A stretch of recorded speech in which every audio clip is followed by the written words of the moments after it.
Assalamualaikum warahmatullahi wabarakatuh. Nama saya Vivi Ramadanti, NIM B300180104. Di sini saya akan menjelaskan review materi bab 6 mengenai ekowisata menuju pembangunan berkelanjutan. Di sini definisi ekowisata sendiri itu merupakan salah satu kegiatan pariwisata yang berwawasan lingkungan dengan mengutamakan aspek konservasi alam, aspek pemberdayaan sosial budaya ekonomi masyarakat lokal, serta aspek pembelajaran dan pendidikan. Ada 3 aspek penting ekowisata menuju pembangunan berkelanjutan di Indonesia. Yang pertama itu ada interaksi, kedua ada kesadaran, ketiga ada ketergantungan. Nah, dari adanya ekowisata di Indonesia sendiri itu mendapatkan keuntungan maupun kerugian. Nah, keuntungan ekowisata di Indonesia sendiri itu yang pertama, semakin banyaknya peluang usaha dan lapangan kerja yang tersedia. Ini otomatis apabila daerah tersebut bisa dimanfaatkan potensi sumber daya alamnya dijadikan sebagai destinasi wisata berbasis lingkungan atau kita bisa sebut ekowisata ini, maka akan membuka potensi dan kesempatan bagi masyarakat sekitar untuk membuka lapak usaha atau berdagang di sekitar tersebut, atau juga bisa bekerja sebagai pengelola ekowisata di tempat tersebut.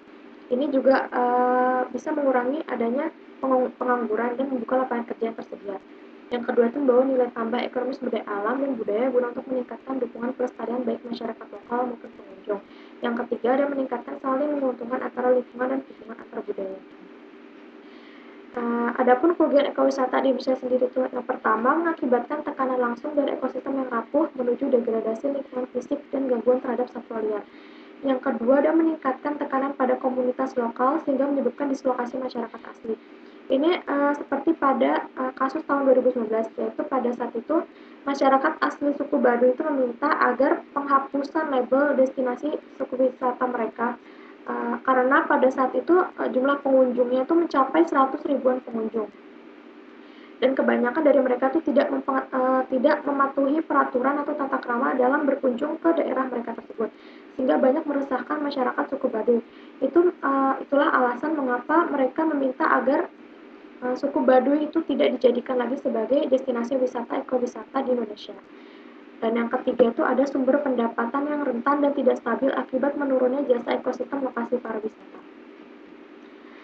Di sini ada 12 dimensi yang harus ditempuh agar mencapai pariwisata yang berkelanjutan menurut UNEP dan WTO tahun 2005. Yang pertama itu ada kelayakan ekonomi, kedua ada kemakmuran lokal, ketiga ada kualitas pekerjaan, keempat ada kesetaraan sosial, kelima ada pemenuhan pengunjung, keenam ada pengendalian lokal, ketujuh ada kesejahteraan masyarakat, kedelapan ada kekayaan budaya, kesembilan ada integrasi fisik, kesepuluh ada keanekaragaman hayati, kesebelas ada efisiensi sumber daya, kedua belas ada kemurnian lingkungan.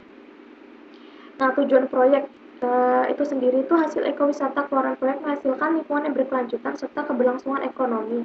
Ini perlu ditekankan pada keempat bidang berikut ini menurut UNEP dan WTO. Yang pertama itu ada memahami pasar, seperti menilai permintaan pengunjung. Yang kedua adalah mempertahankan kondisi perdagangan yang baik. Itu seperti meningkatkan efisiensi proses administrasi dan kemitraan bersama, dan juga memperkuat pasokan tenaga kerja.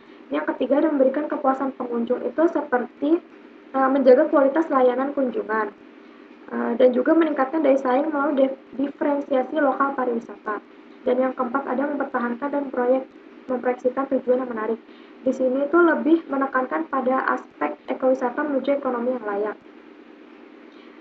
guna memberikan keselamatan dan keamanan bagi pengunjung.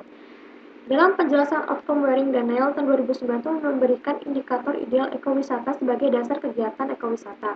Ini tujuannya itu agar guna ekowisata itu dapat berjalan dengan baik dan dapat terlestarikan dengan baik.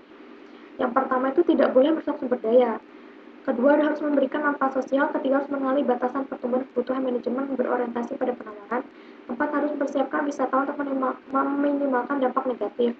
Kelima itu harus memberikan pelatihan lintas budaya untuk staf yang sesuai. Keenam harus melibatkan pendidikan dan pemahaman atas semua pemangku kepentingan. Ketujuh ada peka dan secara hati-hati menafsirkan budaya asli. Kedelapan pemasaran itu akurat. Di sini ada analisis keuangan selama data hipotetik selama 10 tahun. Di sini ada tabel SDI yang tanpa proyek dan dengan proyek. Kalau yang dengan proyek dapat kita ketahui di sini data semakin menurun ya. Dapat semakin menurun dari tahun ke tahun. Sedangkan yang dengan proyek ini semakin meningkat, dapat kita lihat di sini.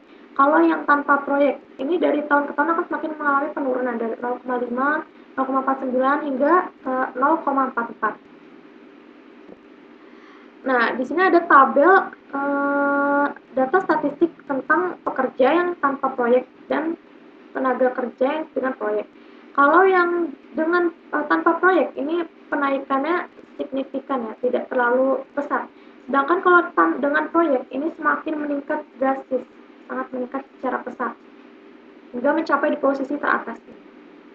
Dari adanya ini dapat kita lihat dari tabel SDI ini terlihat dampak dari penambahan dengan dan tanpa proyek yang membedakan gap sebagai tambahan proyek untuk meningkatkan indeks keanekaragaman hayati, dan estimasi perhitungan ini berdasarkan asumsi bahwa dengan proyek ekowisata masyarakat lokal itu mampu membiayai keanekaragaman kawasan hutan lokal. Dan kegiatan tersebut tuh dilakukan melalui ekowisata dan situs pariwisata yang didirikannya sebagai belanja modal dan belanja operasional yang sangat berkontribusi terhadap penciptaan lapangan kerja. Nah, dari adanya tabel labor ini dapat kita asumsikan bahwa setiap tahunnya itu mencapai 2.500 pengunjung. Dan dari data semua ini, dari semua data ini dapat kita ambil kesimpulan economic rate of return-nya itu mencapai 20,47%, yang artinya proyek ekowisata itu layak untuk dilanjutkan atau dilaksanakan.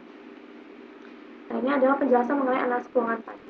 Nah, opini saya itu dalam membangun ekowisata menuju pembangunan yang berkelanjutan ini merupakan suatu hal yang sangat penting dan bagus untuk menambah income dan benefit bagi negara maupun rakyat.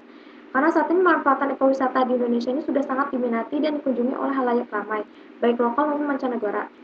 Dan dari hal tersebut tuh juga bisa dijadikan sebagai ajang mempromosikan negara Indonesia melalui destinasi wisatanya yang menarik dan sangat indah. Namun di sisi lain itu kita juga perlu mengevaluasi tindakan-tindakan yang berisiko merusak keaslian alam atau lingkungan, suku, dan budaya. Oleh karena itu kita perlu mengetahui indikator ideal ekowisata itu baik masyarakat lokal, pengunjung domestik, instansi maupun pemerintah supaya semua destinasi ekowisata di Indonesia sendiri itu berjalan dengan baik tanpa ada yang dirugikan dan saling memberikan benefit. Nah, itu saja sekian dari penjelasan dari saya. Semoga dapat bermanfaat bagi semua. Wassalamualaikum warahmatullahi wabarakatuh.